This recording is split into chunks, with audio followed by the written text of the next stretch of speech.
ചൈനയുടെ പിന്തുണ ഇന്ത്യക്കാണ്. ചൈന ഇന്ത്യയെയാണ് പിന്തുണയ്ക്കുന്നത്.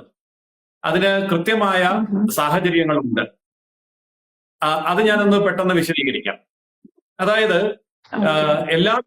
എല്ലാ കാലത്തും ചൈന ഇന്ത്യക്ക് എതിരായിരുന്നു. അതുകൊണ്ട് ശത്രുവിന്റെ ശത്രു മിത്രം എന്നുള്ള നിലയിൽ പാകിസ്ഥാനും ചൈനയും തമ്മിൽ നല്ല ബന്ധമാണ് എന്നൊരു പൊതുധാരണ സമൂഹത്തിൽ ഉണ്ടായിരുന്നു. അത് ഏറെക്കുറെ ശരിയുമായിരുന്നു. പക്ഷെ ഇന്ന് ചൈനയുടെ അവസ്ഥ എന്താണ്? ട്രംപ് അധികാരത്തിൽ വന്നതിന് ശേഷം അവിടെ താരിഫ് യുദ്ധം നടക്കുകയാണ്. നമ്മൾ പ്രത്യേകം മനസ്സിലാക്കേണ്ട ഒരു വസ്തുത, ചൈനയിലെ ഉൽപ്പാദിപ്പിക്കുന്ന ഉൽപ്പന്നങ്ങൾ വൻതോതിൽ ഇറക്കുമതി ചെയ്യുന്ന രാജ്യം അമേരിക്കയാണ്. അതിനുശേഷമേ മറ്റു രാജ്യങ്ങളുള്ളൂ. അതുകൊണ്ട് ബിസിനസ് പാർട്ണർ എന്നുള്ള നിലയിൽ, ട്രേഡ് പാർട്ണർ എന്നുള്ള നിലയിൽ ചൈനയുടെ ഏറ്റവും വലിയ ട്രേഡ് പാർട്ണർ അമേരിക്കയാണ്.